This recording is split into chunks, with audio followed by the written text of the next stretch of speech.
Both occupants were extricated using the jaws of life. Police said a doctor pronounced both of the men, ages 21 and 28, dead on the scene. And so that is a really rough situation. And one of the persons who was affected, who lost her son in that incident, was my good friend Zelly Hall. And so that sort of broke me. When I realized who it was, it really messed with me. They both men were on their way to work. They worked for BPL. Or they just gotten jobs, just gotten employed at PPL, or one of them, and so they were on their way to work, and they ended up in a very tragic accident. Now, there is a narrative going around that to suggest that these men were avoiding a pothole when they got into the accident. I don't know that this is true. But by all accounts, and based on what we've seen, we all believe that speed did play a factor in that accident.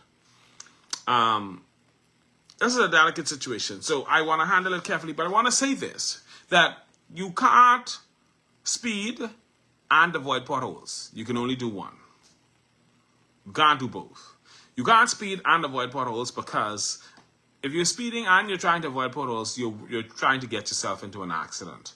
Now, that doesn't change the fact that they should not have had the issue of the potholes, and they should not even have been able to have an excuse about the potholes, because the potholes should have been patched. There's no reason why those potholes were not patched. And there's no reason why Clay Sweeting is shirking his duties, or, well, not necessarily Clay. The ministers, the Ministry of Work staff is shirking their duties and not making sure that the roads are patched. Now, I know that there's some issue with them, between them and Bahama Striping, where Bahama Striping or Caribbean Pavement Solutions, they are the persons who are paying persons or handling these contracts with the potholes. And so somebody's at fault if the potholes did play a factor in this accident, because it's not proven. It is not established that pothole played a factor in this accident as far as I'm aware.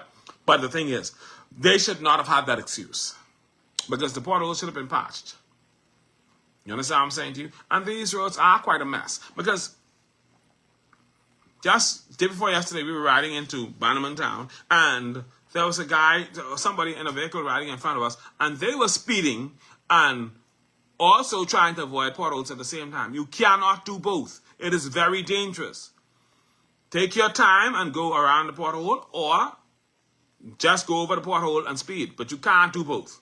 And I'm not encouraging you to speed. You should be driving slow in these communities. These roads are risky to be speeding on. It's not even wise to speed over potholes, because if one of them hit your tire really bad, you could get in a bad accident, and that's you. You understand what I'm saying to you? And so right now, we are in a sad situation where we've lost 2 of our sons, and it is difficult having to deal with this situation. I'm going to urge persons to please drive cautiously and carefully. The accident in Nassau that took 2 of our sons in Lower Bogue, speed played a factor in both of those incidents. We need to slow down.